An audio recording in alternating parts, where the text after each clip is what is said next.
주의 성령이 내게 임하셨으니 이는 가난한 자에게 복음을 전하게 하시려고 내게 기름을 부으시고 나를 보내사 포로된 자에게 자유를, 눈먼 자에게 다시 보게 함을 전파하며 눌린 자를 자유롭게 하고 주의 은혜의 해를 전파하게 하려 하심이라 하였더라. 책을 덮어 그 맡은 자에게 주시고 앉으시니 회당에 있는 자들이 다 주목하여 보더라. 이 예수께서 그들에게 말씀하시되 이 글이 오늘 너희 귀에 응하였느니라 하시니. 아멘. 네, 그렇습니다. 침례 요한이 예수님을 일컬어 보라 세상 죄를 지고 가는 어린 양이로다. 나는 물로 침례를 주었거니와 그가 불과 성령으로 침례를 베풀 것이다 라고 말씀하셨죠. 그리고 예수님은 침례 요한으로부터 침례를 받자마자 광야로 끌려가셔서 40일 동안 금식을 하십니다.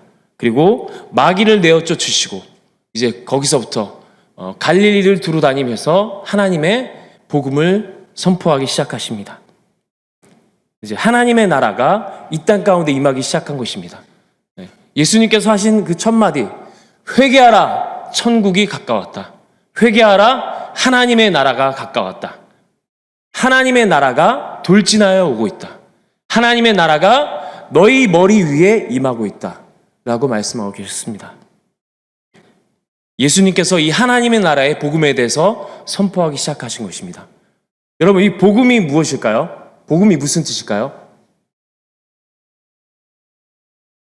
네, 여기저기서 수군거리는 소리가 들립니다.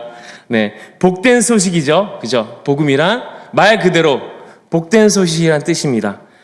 우리가 아까 방금 읽었던 누가복음 4장 18절 이하의 말씀처럼 포로된 자가 자유를 얻고 눈먼 자가 보게 되고 눌린 자가 자유케 되는 은혜의 해, 그 희년을 선포하는 것이 바로 복음입니다. 예수님이 당신이 이 땅에 오심으로 잡힌 자가 놓이는 자유, 즉 해방을 선포하셨습니다. 구약에서는 이것이 희년의 때에 선포된다고 말합니다.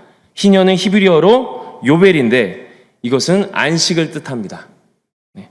출애굽 19장에 보면 시내산에서 이스라엘 백성과 하나님이 처음 만나는 장면이 나옵니다. 그 시내산에서 하나님이 내려오시죠. 막 강림하시면서 나팔 소리가 울립니다. 그냥 나팔이 아니라 순양의 뿔로 만들어진 양각 나팔 소리가 막 울립니다. 빵 울리면서 불과 유황과 연기가 가득하기 시작합니다. 그 시내산에. 그죠? 이스라엘 백성들은 그 산이 진동하고 터가 흔들리는 것을 보고 두려워 떨기 시작하는 것이죠. 여러분. 그 나팔 소리가 울릴 때 하나님의 은혜의 해, 희년이 왔다고 얘기를 하는 것입니다. 하나님과 함께하는 것이 희년이라고 얘기를 하는 것이죠. 우리는 무서운 건데, 근데 하나님과 가장 가까이 있는 그 시간, 우리는 두렵고 떨리는 시간이지만 어떻게 보면 하나님과 가장 가까이 있는 그 시간을 하나님은 희년의 해라고 성경을 통해 말씀하고 계십니다. 희년은 어떤 의미를 갖고 있을까요? 다음 세 가지 의미가 있습니다. 첫 번째, 안식하라. 성경에서 50년째 되는 해를 희년이 되는 안식년이라고 합니다. 7년마다 한 번 돌아온 해도 안식년이에요. 그죠? 여러분? 그러면 여러분 계산을 해봅시다. 50년째도 안식년이고, 그죠? 7년마다 돌아오는 해도 안식년인데, 그럼 49년째도 안식년인 거죠? 그럼 2년을 안식년으로 보내야 됩니다. 그죠? 2년 동안 아무 일도 하지 말아야 됩니다. 농부가 소출을 얻지 못해요. 2년 동안. 여러분 지금 그 덧셈이 되시는 거죠? 고쌤도 되시고, 2년 동안 소출을 못합니다. 그런데 2년이 지나도 여러분 바로 농사를 시작하면 소출이 나옵니까? 나오지 않죠? 그럼 산술적으로 생각할 때 3년 동안 소출이 없이 버텨야 하는 것입니다. 여러분, 이 안식의 기간은 누구의 도움도 아닌 하나님만을 믿고 예배하는 자리에 있어야 하는 것입니다. 믿음의 도전이 필요한 자리입니다. 안식의 진정한 의미는 아무것도 하지 않고 쉬는 것이 아니고 하나님만을 예배하는 것을 배워야 하는 시기인 것입니다. 이 희년은 거룩의 완성을 의미하는 것이죠. 안식에 들어가는 것을 의미합니다. 아까 말씀드렸듯이 출애굽기 19장에 시내산에 하나님이 강림하실 때 그분의 임재 안에 이스라엘 백성이 들어간 것이 바로 안식을 의미한 것입니다. 하나님 품 안에 들어간 것이죠. 그 시내산 전체가 하나님의 임재로 뒤덮인 것입니다. 그것을 안식이라고 지금 말씀하신 것입니다. 우리가 우리의 인생과 우리의 모든 것이 하나님 품 안에 들어가 있을 때 우리는 안식이라고 얘기를 하는 것입니다. 내 삶의 주도권을 내려놓고 그분의 시간에 그분이 원하는 타이밍에 제한받는 인생을 살기로 결정하는 것입니다. 여러분 어떤 분들은 막 그래요. 핸드폰으로 주님 지금이 상한가입니다. 막 스마트폰 보면서 막 지금입니다 주님. 100배 몇십 배 결실 몇 개 주세요. 옳지 않은 마음의 태도죠. 우리의 타이밍이 아니라 내 타이밍을 주님께 강요하는 것이 아니고 우리가 안식일을 지킴으로 우리가 주일을 지킴으로 우리의 시간의 주인이 누구인지 다시 기억하는 것이 바로 안식입니다. 너희가 일주일 동안 각자 흩어져서 생업에 있지만 내가 정한 이 시간에는 너희가 내 앞에 나와야 해. 왜? 내가 너의 시간의 주인이니까. 그분의 시간 안에 그분의 인도함을 받을 때 안식을 누리는 삶을 살 수 있는 것입니다. 아멘. 여러분 제가 드리는 말씀들이 이해가 되고 계시죠? 그분의 안식 안에 있다는 것은 그분의 주도권 안에 있다는 것입니다. 내가 아무것도 하지 않는 것이 아니고 그 안식이라는 의미는 그분만을 의지한다는 것입니다. 여러분 무슨 말인지 이해 가시죠? 첫 번째 그것이 희년 안식하라는 뜻을 갖고 있는 것이죠. 두 번째 희년의 의미는 우리가 하나님께로부터 받았던 모든 잃어버린 유업을 되찾는 시기가 바로 이 희년입니다. 리셋의 해인 것입니다. 여러분 처음에 이스라엘 백성은 가나안에 정착해서 처음에 12지파가 균등하게 땅을 배분받았어요. 그런데 땅을 빼앗는 자들이 생기고 그죠? 욕심 부리는 사람들이 생길 거 아니야. 더 가지고 싶고 더 빼앗고 싶고 힘 있는 자들이 생기겠죠. 그래서 노예를 삼는 일이 생겼습니다. 그런데 땅과 사람은 하나님의 소유이기 때문에 인간이 소유할 수 없다는 것을 희년을 통해 선포하는 것입니다. 그런데 이스라엘 역사에서 희년을 통한 토지의 소유권 회복이나 노예의 신분의 회복은 한 번도 지켜지지 않았어요. 왜냐하면 여러분 아까 제가 말씀드렸듯이 희년은 몇십 년마다 와요? 50년마다 와야 되는데 여러분 생각을 해보세요. 다윗 왕조도 40년입니다. 여러분 왕조마다 끊기는 거야 이게. 반란이 일어나기도 하고 이민족이 침입하기도 하고 그러니까 계수가 되질 않는 거예요 희년이. 그래서 제대로 성경에서 희년이 지켜진 적이 없어요. 그래서 희년이 이미 시작되었는데 사람들이 잘 모르니까 여기저기서 막 노예살이 하고 있는 거야 지금도. 이미 50년이 지났어. 이미 70살이 넘어갔어. 이제 이 허리가 구부러져서 더 이상 일을 할 수가 없는데 여전히 종살이를 하고 있는 겁니다. 그러니까 이런 불쌍한 사람들을 위해서 레위인들이 이 골짜기 저 골짜기 지나가면서 선포하는 겁니다. 희년이다. 아름다운 소식을 전하는 사람들의 발길. 아름답고 아름답도다. 여러분 그 찬양 들어보셨죠? 무슨 찬양이죠 여러분? 복음 들고 산을 넘는 자들의 발길 아름답고도 아름답도다. 여러분 저만 성경학교 다녔나요? 다 다니셨죠? 여러분 성경학교. 그 찬양이 바로 이 가사의 내용인 것이죠. 그래서 그 소식을 듣고 희년이다라는 소식을 듣고 노예들은 춤을 췄던 겁니다. 아 드디어 해방이다. 드디어 이 종살이에서 나는 벗어났다. 어떤 사람은 어제 종이 됐어. 바로 어제 희년 바로 하루 전날 D-1 부모한테 받은 돈 다 털리고 아내하고 자식들 다 노예로 팔려고 자기도 노예로 팔려갖고 이제 기장 찍어갖고 노예 계약서에 막 찍었어. 근데 옆에서 레위인이 와서 희년이다 선포하는 겁니다. 그러면 와 나도 이제 해방이 되었다. 바로 하루 만에 상관없습니다. 내가 얼마 만에 노예가 되었든 희년이 오면 그날에 바로 자유가 선포되어지는 것입니다. 그것이 바로 희년의 의미인 것이죠. 여러분, 그래서 우리가 여러분이 아시는 그 찬송이 있습니다. 시온의 영광이 빛나는 아침, 매였던 종들이 돌아오네. 바로 희년의 아침에 선포되는 찬양이 바로 이 찬양인 것이죠, 여러분. 네, 여러분 희년의 의미를 아시겠죠? 네. 예수의 십자가가 복음인 것이죠. 그래서 이 예수의 십자가를 통해서 우리 삶 가운데 희년이 선포된 것입니다. 우리 희년의 잠시만요.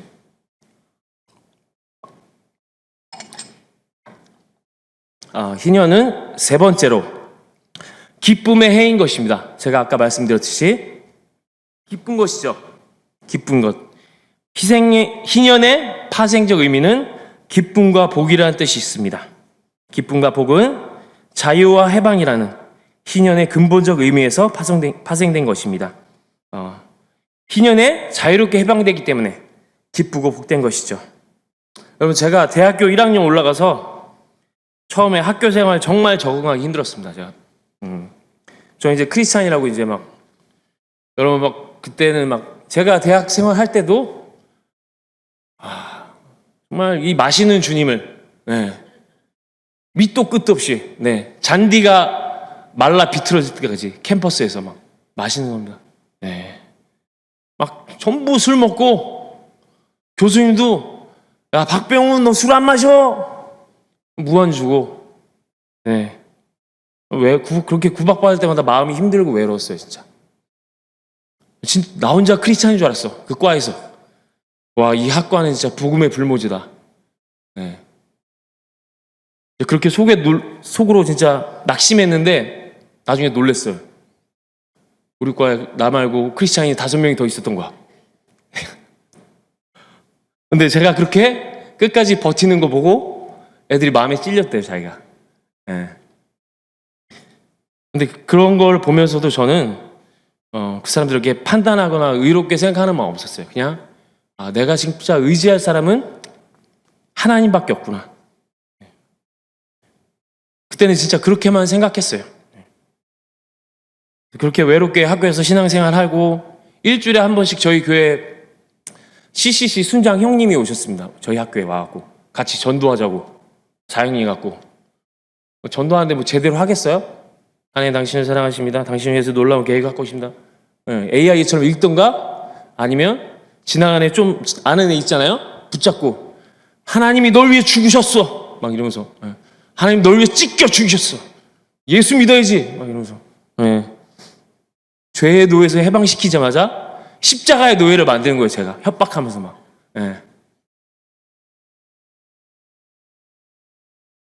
복음이 저에게 기쁜 소식이 되어야 하는데 힘들고 외롭고 처절한 사투가 제 안에 시작되었습니다. 그러다 이제 여름이었죠. 여름에 이제 선교단체에서 컨퍼런스가 있었습니다. 5박 6일 동안 진행되는 컨퍼런스인데 이제 서울 수도권 대학생들이 모인 집회였어요. 3,000명이 모였습니다. 저희가 3,000명 모여서 예배 드리는데 그때 그 시절 오늘 그 찬양도 오늘 김성현 목사님이 다 많이 하셨네요. 그 찬양 너무 많이 불렀거든요. 그리고 그때는 1시간 동안 찬양한 겁니다. 진짜. 주의 자비가 내려와 이 찬양부터 하면 뛰기 시작합니다. 곳곳에서. 자유함과 기쁨이 넘칩니다. 어떤 학생들은 소리치고 춤추고 박수치고 예배 가운데 그런 자유함과 기쁨이 흘러넘칩니다. 1시간 동안 하는 거예요. 그러다가 깊은 경배의 곡으로 들어갑니다. 주는 땅 위에서 지존하시고 주만이 참된 나의 신이라.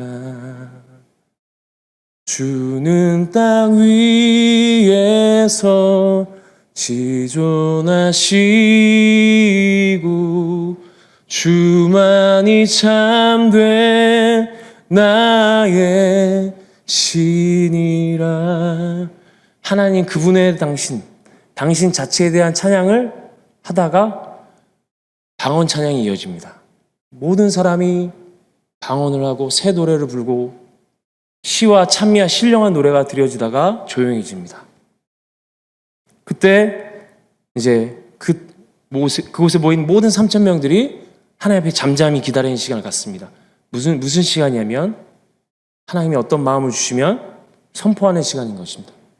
하나님은 위대하신 분이십니다. 저쪽에서 어떤 학생이 선포합니다.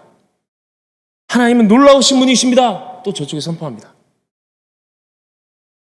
어떤 사람은 성경 말씀을 선포하게 됐어요. 그런 말씀을 주시는 거예요. 어떤 사람은 하나님은 사랑의 하나님이십니다. 모든 회중들이 아멘! 대답하는 겁니다. 그러다가 어떤 학생이 이사야 6장의 말씀에 대해서 선포하기 시작했습니다. 우리 이사야 6장 말씀 한번 같이 볼까요? 여러분? 네. 파워포인트 안 되나요? 네, 이사야 6장 말씀 한번 보겠습니다.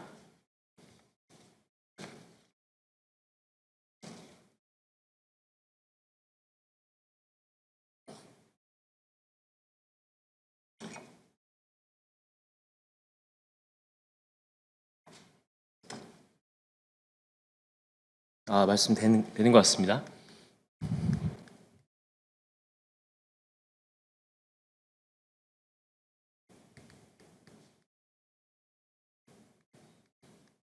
네, 안 되는 것 같습니다. 되는 것 같습니다.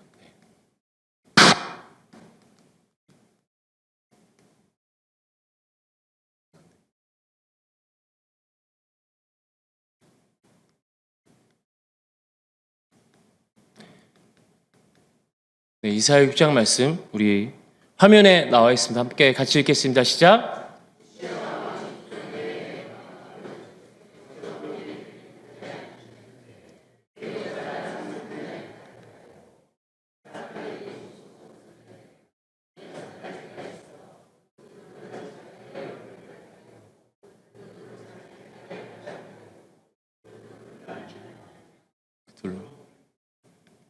서로 불러 이르되 거룩하다 거룩하다 만군의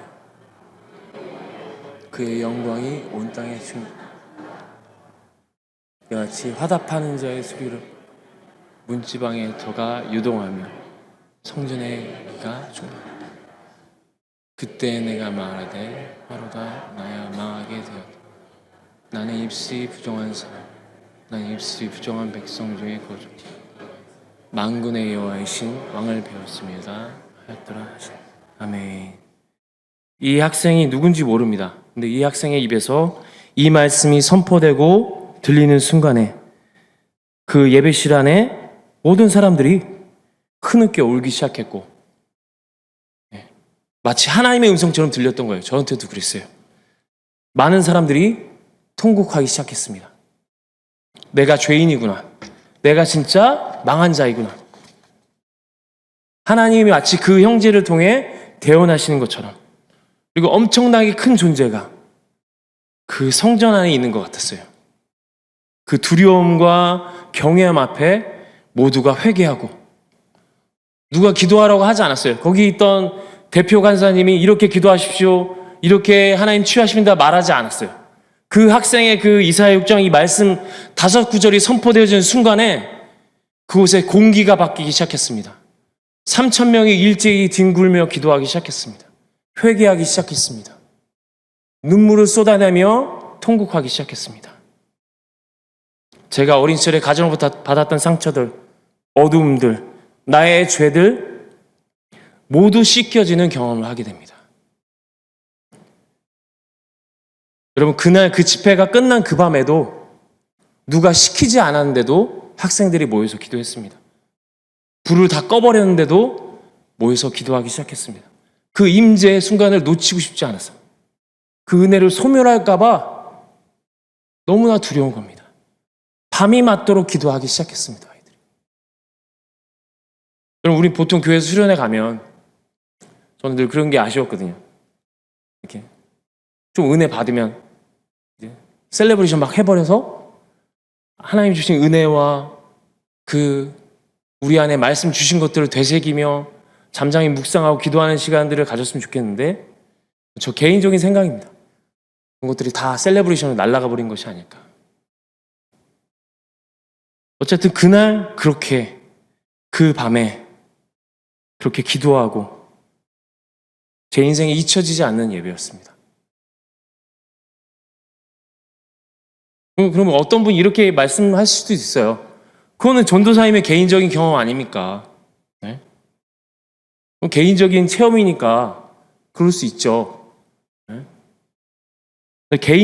저는 제 생각에는 개인적인 은혜를 받는 것과 그 예배 공간 안에 하나님의 임재가 임하는 것은 좀 차이가 있다고 생각합니다. 여러분, 제가 읽었던 이 말씀, 이사야 말씀 다시 한번 보겠습니다. 네, 파워포인트 한번. 5절 이하의 말씀 보겠습니다. 우리 함께 읽겠습니다. 시작. 그때 그 스랍 중에 하나가 젓가락으로 제단에서 핀숯을 손에 가지고 내게로 날아와서 그것을 내 입술에 대며 이르되, 보라, 이것이 내 입에 닿았으니 내 악이 내 죄가 사여졌느니라 하다. 내가 또 주의 목소리를 들으니 주께서 이르시되, 내가 누구를 보내며 누가 우리를 위하여 갈 곳이니. 아멘. 여러분, 사람은 우리가 방금 읽었던 6절, 7절의 말씀처럼 주님의 임재 앞에서 죄가 사여지면 주님의 목소리가 들리기 시작합니다. 주님을 깊이 만나고 나서의 반응은 이제 나의 필요를 주님께 말하는 것이 아니고 그분의 필요에 내 귀를 기울이기 시작하는 것입니다. 그래서 그때까지만 해도 예배 가운데 그렇게 은혜 받고 주님을 깊이 만나면, 주님, 제가 여기 있습니다. 나를 보내십시오. 우리 8절의 고백처럼 내가 이르되 내가 여기 있나이다. 나를 보내소서. 이 이사야의 고백처럼. 그래서 그 시대 때 많은 사람들, 저와 같은 사람들, 많은 사람들이 선교사로 헌신하고 그런 강력한 임재 시대, 예배 시대 가운데 목사로 헌신하고, 지금 보시는 저도 죄의 노예가 돼서 루저로 쪼그라든 소시민으로 그렇게 인생을 살다가 꺾일 인생이었지만, 지금 은혜 주셔서 비록 지금 작은 전도사이지만 주님의 부르심을 따라 사는 행복한 인생이 되었음을 여러분과 고백하고 믿음으로 고백합니다. 저는 그 예배 때 하나님 저를 만지시고 치유하시고 구원의 기쁨, 하나님의 자녀의 기쁨을 회복시켜 주신 것입니다. 물론 그 이후에도 하나님의 임재를 느끼는 예배의 경험들이 있었어요. 하지만 그때만큼은 아니었어요. 제가 이제 재작년이죠. 재작년에 다른 교회에서 이제 찬양인도를 하고 있었어요. 근데 그때 제가 대학생 때 이 예배 때 찬양인도를 했던 그 목사님이 예배 강의를 하러 오신 거예요. 이것은 하나님의 운명적인 인도하심이다. 제가 그 목사님한테 물어봤어요. 목사님의 찬양 사역의 인생 가운데 그런 예배가 있었습니까? 아닙니다, 전사님이. 그 이후에도 없었다. 그 단체 안에, 그 공동체 안에 이전에도 없었고 이후에도 없었던 정말 놀라운 역사였습니다. 그것이 우리 인생에 그날 예배드렸던 3,000명의 대학생 가운데, 인생 가운데 찾아오신 주님의 희년의 해였던 것이죠. 자유케 되었습니다. 하나님의 자녀로 태어난 것입니다. 여러분, 성경을 보면 이 구약의 희년은 신약으로 넘어와서 십자가와 성령으로 완성됩니다. 그리고 그것이 예수님을 통해서 하나님의 나라로 이어집니다. 희년이 오면 이스라엘이 보았던 그 구속과 해방이 예수님께서 선포하신 놀라운 하나님의 나라로 귀결되어지는 것입니다. 이제 십자가에서 이미 희년이 선포되었음을 기억합시다. 우리를 구속하시고 모든 결박에서 자유케 하신 희년의 축복을 여러분들도 누리시길 축원합니다. 마지막으로 말씀 한 구절 더 보죠. 마태복음 27장 50절에서 51절 말씀입니다.